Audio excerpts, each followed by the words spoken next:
Arcavios. What is it? Is it a brand of Greek yogurt? It could be. But what it really could be is a plane that houses Strixhaven, a college where sexy co-ed wizards dabble in magic while looking good, even if they're orcs. But horror has made its way there, and Arcadia looks to be the next place of the cosmic horror known as the Eldrazi. But what are the Eldrazi? Where did they come from? Where did they go? And if it hadn't been for Cotton Eye Joe, would I have been married a long time ago? These questions will be answered by the end of this week's episode of the Tinfoil Hat Files.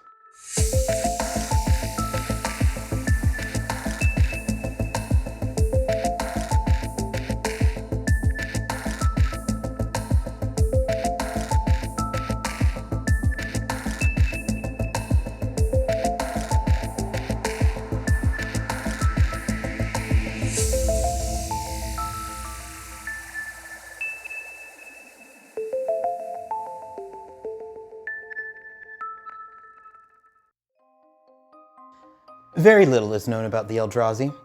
We know that they eat mana and poop rainbow geometry. We know they imitate the life forms and landscapes they consume. We know they can be summoned. And nobody knows all of this better than the planeswalker Nahiri.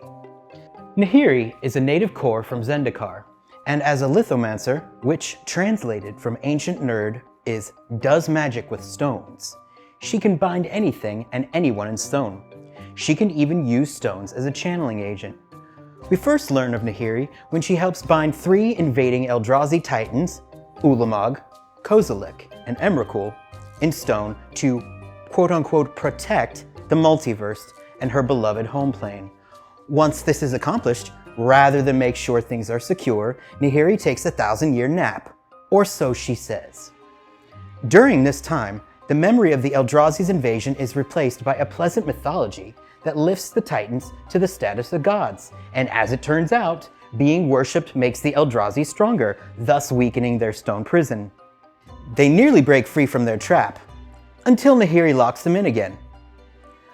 Her story is that she reached out for help to the other planeswalkers who helped her initially lock in the Titans for the first time, but there is no actual proof of these alleged calls were even made.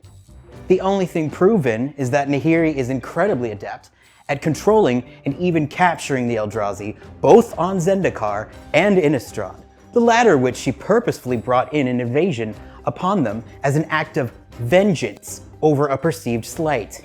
In fact, Nahiri helps build a cult of worship on Innistrad with a proficiency that feels, for a lack of a better word, proficient. 3 Eldrazi Titans, 2 planes, 2 invasions, 1 common link. Nahiri has been melding and trapping or summoning Eldrazi's for most, if not all, of her known history. Sure, she'd like to be seen as the unsung hero who has been abandoned in her hour of need. It distracts from the reality of her true intentions, to annihilate any life she wants simply because she can. Nahiri guided millions of women, children, and yes, even angels to their violent deaths, and those were the lucky ones. The rest were mutated beyond recognition and forced to wander, killing all the things they once held near and dear. She never cared for her actions, and she never cared that they had consequences. Dysfunctional psychopaths do not suffer the burden of guilt. Again, Nahiri shows no empathy or sympathy, but continues her plot of mayhem by pursuing my ancestor, Alper Markov, and destroying our family home. Whether her home plane or not, Nahiri only takes action when it suits her fancy and hurts others.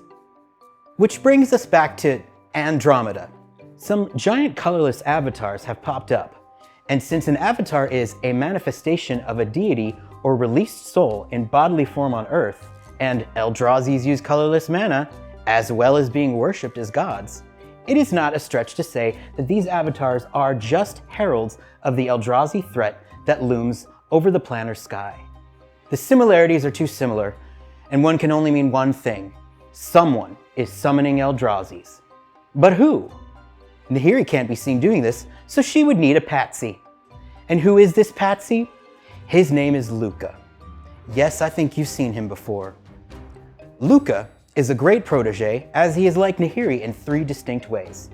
He is a planeswalker, he messes with stones, the Ozolith is basically a stone controlled by other life forms, And he is a selfish, sadistic, petty piece of shit. Tic-tac-toe, 3 in a row.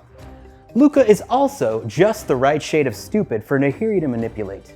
Luca is a prime puppet material, and Nahiri's elbows are deep inside of him, working him over hard and long. Think about it. Or don't. I promise it makes sense because it works for my truth, and my truth is the truth, and no truer truth has ever been told. Strixhaven and the plane of Archimedes will suffer from Nahiri's machinations, but fear not, solutions exist, and they will work. The most humane thing to do, with Nahiri and Luca for that matter, is euthanasia. A needle full of potassium chloride or a garage filled with carbon monoxide are easy enough. 50 milligrams of a sledgehammer to the skull is also effective, albeit messier. But it has to be a big sledgehammer, not any of those CrossFit glorified ball peen hammers. Anything is fine, just as long as it kills Nahiri and, if possible, Luca. The logic is simple, and if you agree with this, please see our petition, A Nahiri-Free Multiverse, at change.org. Nahiri's damage is immeasurable. As a multiverse, together, we can take the steps needed to stop her. Together, we can give the students of Strixhaven another day of sexy learning. The truth is out there. Way out there. In fact, the truth may seem like a thinly veiled personal vendetta of hatred wrapped in a questionable conspiracy theory. Whatever the case, the main takeaway from this is Nahiri needs a reckoning. My being a Markov has nothing to do with it, and my lawyers will tell you the same thing. Things are not always as they seem. Beneath the surface, there are surprises that might shock at first, but once you try them on, will feel right. And feelings are facts, and when it comes to coming from the horse's mouth, I am that horse. And this is my mouth, and it is my honor to let you ride me into the eerie sunset of the tinfoil hat files.